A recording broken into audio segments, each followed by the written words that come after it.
Welcome back. It's The Story. Today, coalition talks amongst political parties, especially in KwaZulu-Natal, are well underway, with special attention focused on the province's 21 hung municipalities. The province has the most hung municipalities in the country.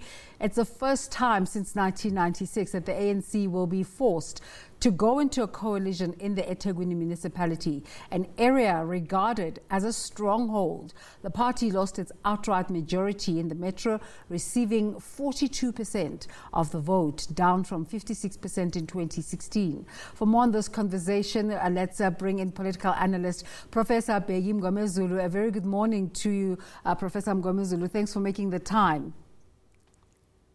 Thank you for having me, Desiree, and good morning to your listeners. An interesting time in KwaZulu-Natal, ANC losing its strongholds, not just eThekwini, and the IFP coming out at the weekend to put a seal on it and say they will not be having conversations with the African National Congress. What do we see as the way forward as we look ahead to Premier Sihle Zikalala's media briefing earlier in a few moments? Yeah, no, I must say that the election results for 2021 was a shock to the ANC.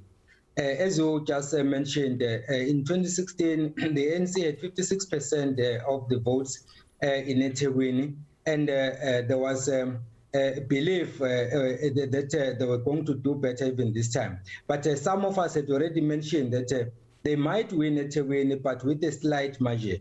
And what we saw happening was even worse than what we had anticipated. From 56 to 42, that is a huge dip. And then, of course, there are a number of reasons as to why this happened. And, of course, the IFP, on the other hand, has done very well. And the EFF, I must say, because the EFF has been able to move the IFP from position 3 to position 4, which means that at eThekwini, the first party was the ANC, then the DA, then the EFF, and then the IFP. But what came as a big surprise was when the IFP had a media briefing and emphatically stated that they are not prepared to work with the ANC in KwaZulu-Natal.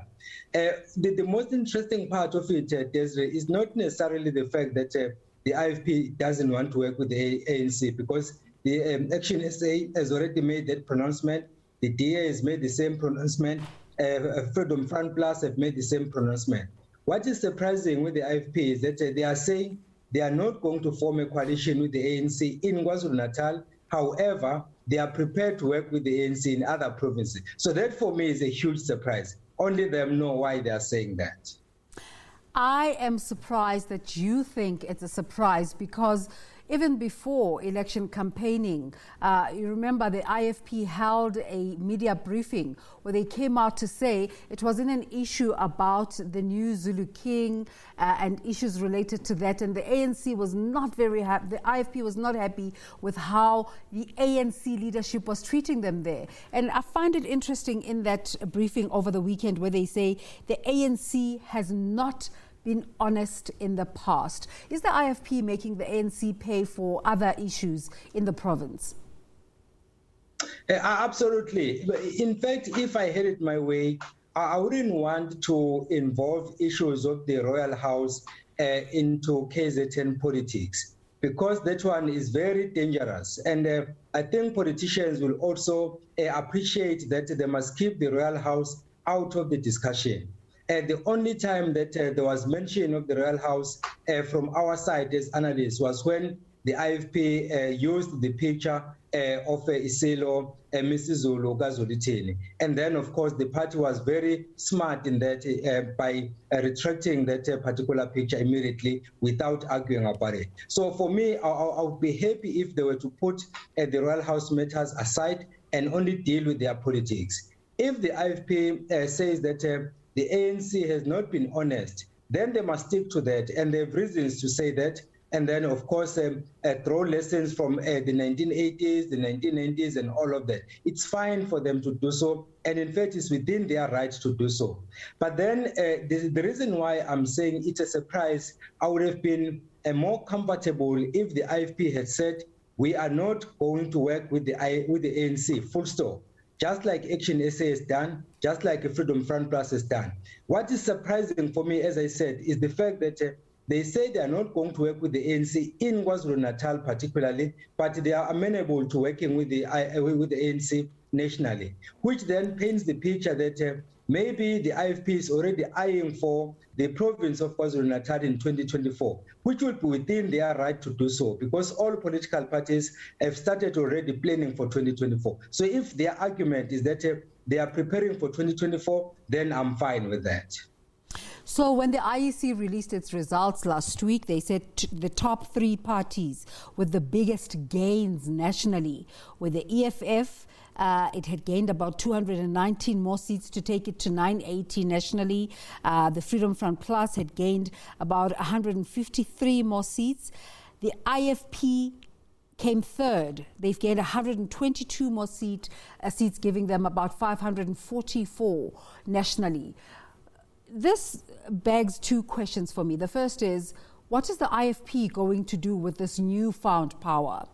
And then the second is, there's always been questions about whether the ANC will ever regain the places where it's lost power. And here we see the IFP coming back again. Will we ever see the ANC regaining its hold? Okay. With your first question, the IFP prepared well for this election. And strategically, they were well prepared in the sense that they, in fact, used the face of Nkosi Mangosuthu, and they openly stated that they were dedicating this election to Nkosi Mangosuthu. For them, this was a strategic move which worked for them. As for your second question as to whether the ANC will ever regain power in KwaZulu-Natal, it all depends on the ANC. Basically, for me, the ball is in the ANC's courtyard. They have to be honest about themselves, and the way they will do it will be to say, how did we get to where we are? Of course, we've done very badly. In the 2016 local government election, the ANC didn't do well, and the IFP did well. And in the 2019 national and provincial government elections, the ANC didn't do well, the IFP did well. And now in the 2021 local government election, the same trend has been kept. So then the question that the ANC needs to ask itself is, how did we get here and how do we get ourselves out of this? And this calls for honesty as opposed to the blame game. Because the moment they start blaming one another, they are not going to change the current situation, and they will not be in a position to recover on time for the 2024 government election. So basically then, I think for me, if the ANC wants to regain KwaZulu-Natal, it has to address all the issues that have engulfed the party prior to the 2021 local government election, and then make sure that come 2024, they will be ready. But my only fear is that the ANC is going to the elective conference in 2022, and that leaves the party with no time to recover. So then it means that it's in times like this where you need an astute leadership that is going to take the party forward, of course, considering all the other factors and all the internal factions in the party and all the service delivery issues, and the list goes on. So you need a strong leadership for you to be able to recover, failing which you might as well kiss KwaZulu-Natal goodbye. Professor Mngomezulu, talking about astute leadership, let's just take a look at the way forward. With the situation as it is, parties coming out to say they will not work with the African National Congress. On the one hand, you have a constituency that deserves service delivery. But on the other hand, parties are consolidating. How much room does the ANC have to move? What decisions should be taken now? The ANC, in fact, has enough room to move, only if the leaders are serious about taking the party from where it is right now. I mean, you put yourself in a quagmire and then you can't breathe. Only you can save yourself. It's clear right now that the ANC cannot rely on other parties to assist it in its rescue agenda. So which means then for the ANC to survive, it needs itself. It can't rely on the DA because the DA has stated that they don't want to work with the ANC. it can't rely on the IFP, which in my view would have been the first option, and the IFP has indicated that they are not prepared to work with them. So they are now left with the EFF of the bigger parties and then the smaller parties. What normally works is when you have what we normally refer to as the Grand Alliance. What would have worked in this case, since the ANC is leading in some metros, in some municipalities, including eThekwini Metro, what would have worked for the ANC would be to just get one of the bigger parties, either the EFF or the DA or the IFP. One of them would have been enough for the party to run the metro. But now the two parties are already out. So the EFF is the only party now that is left which the ANC can approach. Failing which, it can rely on the smaller parties, but then the danger there is that you need about 5 or 6 smaller parties instead of just one bigger party. So if all of that fails, then the ANC has to admit that we have lost this round.